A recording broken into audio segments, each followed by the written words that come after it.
پھر رسول اللہ صلی اللہ علیہ وسلم نے اللہ سے مانگنے کا سلیقہ بتایا ہے، دعا کیسی کرنی چاہیے، کیسے کرنی چاہیے. اور اس دعا کا سب سے بنیادی شرط یہ ہے دل پہ یقین ہو کہ میرا کارساز، میرا حاجت روا، میرا مشکل کشا ایک اللہ کی ذات ہے.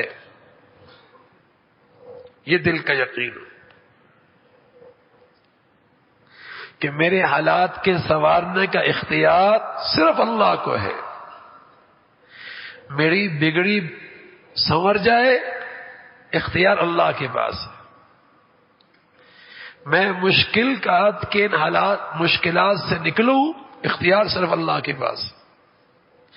مجھے پریشانی سے نجات مل جائے اختیار صرف اللہ کو ہے. یہ دل کا یقین ہو. اور اللہ کے نبی صلی اللہ علیہ وسلم نے بتایا کہ پھر جب دعا کرو تو سب سے پہلے اللہ کی تعریف کرو، اللہ کی تعریف کرو، اللہ کی حمد و ثنا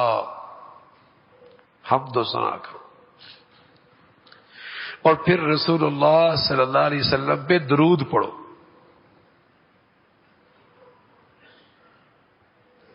اور پھر اپنی حاجات کو اپنے اللہ کے سامنے پیش کرو.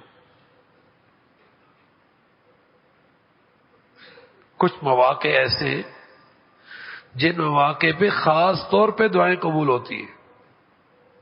ختم قرآن پر، فرض نماز کے بعد، اور رات کے آخری حصے میں خاص طور پہ دعائیں قبول ہوتی ہیں. فرض نماز کے بعد، قرآن کی اختتام پر، تہجد کے گھڑی میں. اور رسول اللہ صلی اللہ علیہ وسلم نے فرمایا اذان اور اقامت کے درمیان جو وقت ہوتا ہے اس وقت بھی مانگی ہوئی دعا اللہ رد نہیں کرتا.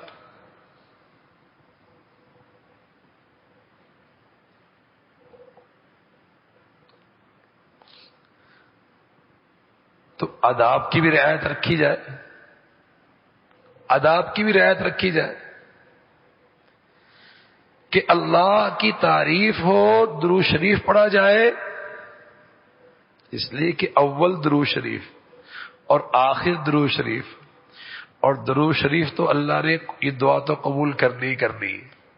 اس لیے کہ درود اللہ کے نبی کے حق میں دعا ہے.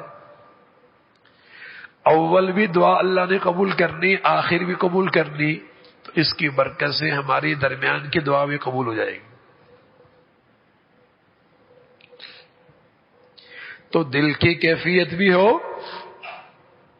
اور ان ظاہری آداب کا بھی خیال رکھا جائے. اور پھر اپنے اللہ سے اپنی حاجات پیش کر، اپنے اللہ سے. اللہ کے نبی صلی اللہ علیہ وسلم کی زندگی میں بعض دعائیں اتنی طویل ہیں جن کا وقت 5 گھنٹے ہے. سبحان اللہ. کیا مانگا ہوگا اپنے اللہ سے، کیا مانگا ہوگا.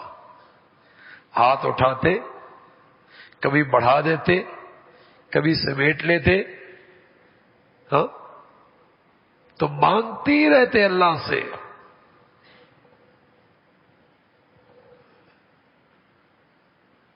دعائیں مانگ رہے ہیں اپنے اللہ سے.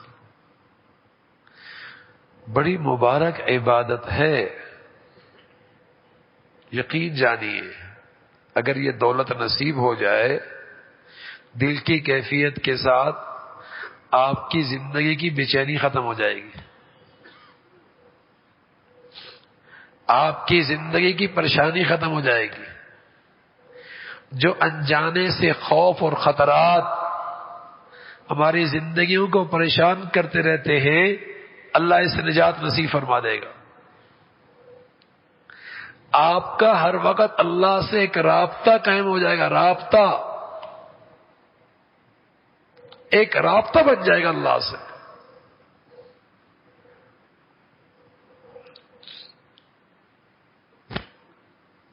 تو دعائیں ہماری زندگی میں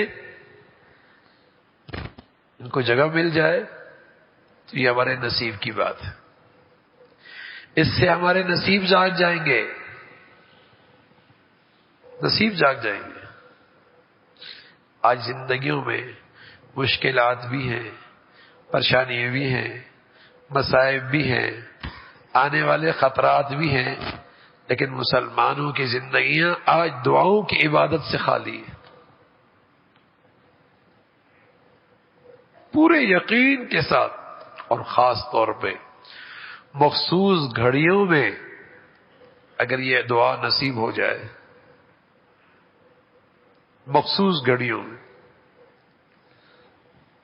مخلوق کے سامنے اپنے پریشانیوں کا اظہار کرنے سے بہتر ہے بھائی اپنے اللہ کے سامنے اظہار کر۔ مخلوق کے سامنے رونے سے بہتر ہے اپنے مولا کے سامنے رو لیں، پھر دیکھیے کیسے رحمت کے دروازے کھلتے ہیں، کیسے اللہ آسانیاں پیدا فرما دیتا ہے۔ تو اپنی زندگی کا وظیفہ بنائیں دعا،